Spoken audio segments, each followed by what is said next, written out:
Hi, JP Fournier of the Movie Jerks here, coming to you on day 9 of 31 Days of Horror, the month where I watch a horror film I've never seen every day until I reach Halloween. And let's see what we have today. We had to flee the light yesterday, and today we get The Last Thanksgiving. And full disclosure, when I do this, I do pick random films, except for today. Today is Thanksgiving weekend here in Canada. So this film is actually one that I picked on the very first day of October. And, well, in all honesty, I switched it and I put it into this weekend. So, Hey, this guy's a great big phony! A family of cannibalistic pilgrims attack a restaurant that stays open for Thanksgiving. Well, if you're thinking about Thanksgiving horror, cannibals is kind of what comes to my mind. So there we go. Day 9, we're watching The Last Thanksgiving. After the incredible financial success of John Carpenter's Halloween back in 1978, studios try to recapture that same box office success by doing what they do best, creating cheap knockoffs. In this case, a lot of studios mimicked the concept instead of learning from the quality, and ended up placing their own murderous rampage during another beloved holiday. Some of them had success, but a lot of them didn't.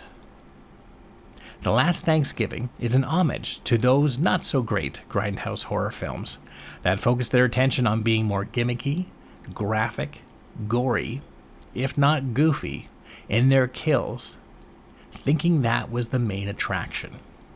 But unlike those slasher films of the past, The Last Thanksgiving gives the audience likable characters. Often, slasher films tend to present spoiled, annoying, unlikable young adults that spend all their time being rude, drinking, doing drugs, and fornicating. However, while the main protagonist is unlikable, the rest of the cast of future victims all have relatable characteristics that rises them above being plain stereotypes.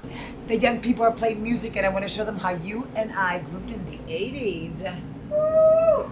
Honey, I'm gonna have to show you around later. You think they can put on some Chuck Berry? I love Chuck Berry. Girl, you know I know you do. Let's go.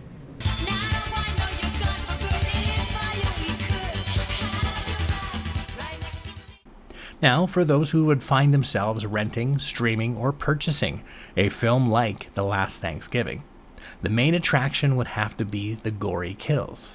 And this film delivers plenty of graphic violence. However, lots of the kills are more suggested rather than shown, or even edited around the bloody visuals. And this, I believe, would be caused more from budget restraints, rather than trying to appeal to the ratings board. And this became more evident when they revealed the gravy pit. What's the pit? The gravy pit. What's a gravy pit? Pit of gravy? Well, it's not actually gravy. It just starts to look like gravy after it sits for a while. A pit full of hot liquid that is never shown in the same screenshot as any of the performers.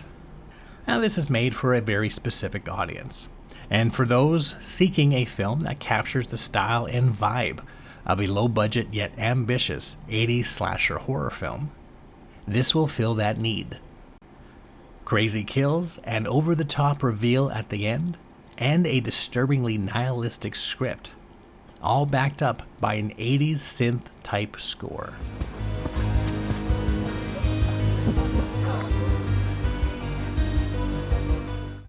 Obviously, this is not for the whole family to enjoy on this holiday season, but certainly for slasher fans that know what they're getting themselves into. And there we go, day 9 of 31 Days of Horror. This time I watched The Last Thanksgiving. Feel free to add some comments and let us know what you think the best holiday horror film is. If you're curious about the other titles we're watching for 31 Days of Horror, please hit the subscribe button to get updates daily. And for more information about the Movie Jerks, you can go to www.themoviejerks.ca.